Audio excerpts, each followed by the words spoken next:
அனைவருக்கும் வணக்கம். America Iran இடையே பேச்சுவார்த்தையானது ஏப்ரல் மாதம் 21ஆம் தேதி நடக்க இருந்தது. ஆனால் அதற்கு ஈரான் தயாராக இல்லை. எனவே அமெரிக்காவிலிருந்து புறப்பட தயாராக இருந்த அமெரிக்க பேச்சுவார்த்தை குழு தலைவர் ஜெடி வான்ஸ், ஸ்டீவ் விட்காஃப் மற்றும் ஜெரார்டு குஷ்னர் ஆகிய குழுவானது ட்ரம்ப் தடுத்து நிறுத்திவிட்டார். ஈரான் சொன்ன காரணம் என்னவென்றால், இதுவரை அமெரிக்கா நடத்திய பேச்சுவார்த்தை ஆக்கப்பூர்வமாக இல்லை, எங்களுடைய நம்பிக்கையை பெறவில்லை. முதற்கட்டமாக ஏப்ரல் 11-12ஆம் தேதி இஸ்லாமாபாத்தில் நடந்த பேச்சுவார்த்தை ஈரானின் நம்பிக்கையை பெறவில்லை. எனவே இரண்டாம் கட்ட பேச்சுவார்த்தைக்கு ஈரான் தயாராக இல்லைன்னு சொல்லிவிட்டது. பேச்சுவார்த்தை நடத்த வேண்டும் என்றால் ஈரானின் நம்பிக்கையை பெறுகின்ற வகையில் அமெரிக்கா ஆக்கப்பூர்வமாக பேச வேண்டும் என்று தற்பொழுது அமெரிக்காவுக்கு நிபந்தனை விதித்துள்ளது. இந்த போரிலும் சரி பேச்சுவார்த்தையிலும் சரி ஈரானிடம் அமெரிக்கா சிக்கிக்கொண்டதா, அமெரிக்காவிடம் ஈரான் சிக்கிக்கொண்டதா என்று பார்த்தால், போர் துவங்கியது அமெரிக்கா. ஆனால் பேச்சுவார்த்தை நடத்தி போரை முடிவுக்கு கொண்டு வர முடியாத நிலையில் அமெரிக்கா ஈரானிடம் சிக்கியுள்ளது. ஈரான் அமெரிக்கா நிபந்தனை ஏற்றுக்கொள்ளமா என்பதற்கு விடை விரைவில் தெரியும். அமெரிக்கா முதலில் விதித்த முக்கிய நிபந்தனைகள் என்னவென்றால், ஈரான் அணு ஆயுதம் தயாரிக்கக்கூடாது, ஈரான் தன்னிடமுள்ள 440 கிலோ செறிவூட்டப்பட்ட யுரேனியத்தை ஒப்படைக்க வேண்டும், ஏவுகணைகளை உற்பத்தி செய்யக்கூடாது, லெபனான் தாக்குதலுக்கும் போர் நிறுத்தத்திற்கும் சம்பந்தமில்லை என்றுதான் பேசி வந்தது.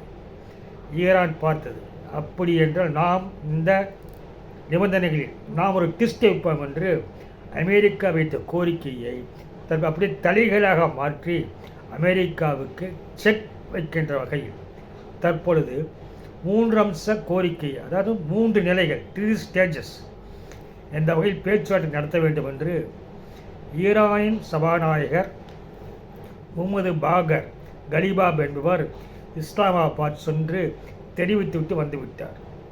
அப்படி இஸ்லாமாபாத் வருவதற்கு முன்பாக ஹோர்மோஸ் நீரிணையில் 2 நாடுகள் உள்ளன. ஒன்று ஈரான், இன்னொன்று ஓமன்.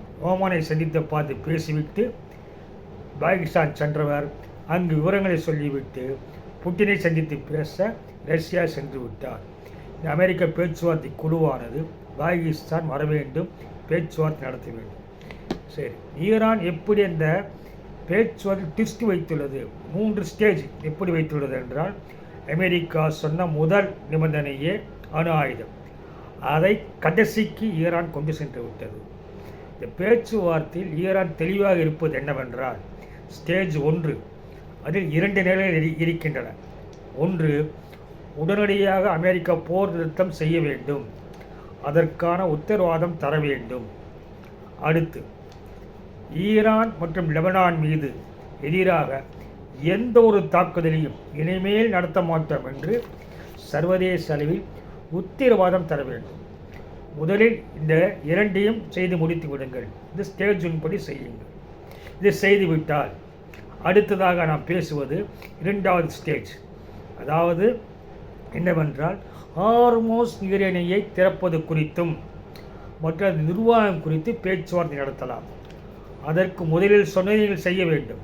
அதை செய்துவிட்டால் 2வது ஸ்டேஜ் ஹார்மோஸ் ஸ்ட்ரைட் திறப்பது, அதை நிர்வாகம் செய்வது, கட்டணம் வசூலிப்பது என்ன என்பதை நாம் பேசலாம். 2ம் நடந்துவிட்டால் அதற்கு பிறகுதான் 3வது ஸ்டேஜ் அணு ஆயுதம் குறித்து ஈரான் பேசுவதற்கு தயாராக இருக்கிறது என்று தெளிவாக சொல்லியுள்ளது. இதில் முக்கியமான அம்சம் என்னவென்றால், முதலில் ஒரு ஸ்டேஜ் அமெரிக்கா ஒப்புக்கொள்ள வேண்டும், உடனடியாக போரை நிறுத்த வேண்டும், லெபனான் மீது ஈரான் மீதும் எந்த ஒரு தாக்குதலும் நடத்த மாட்டேன் என்று சர்வதேச உத்தரவு தந்து விடுங்கள். முதல் பிரச்சனை முடிந்தது. அடுத்து 2வது வருவோம். ஹார்மோஸ் நீரிணையை திறப்பது, நிர்வகிப்பது, கட்டணம், அது குறித்து பேச்சுவார்த்தை நடத்தி முடித்துக் கொள்ளுவான். 2ம் வெற்றிகரமாக முடித்துவிட்டால் வா அணு ஆயுதம் குறித்து பேசலாம் என்று ஈரான் ஒவ்வொரு ஸ்டேஜாக நிபந்தனை விதித்துள்ளது.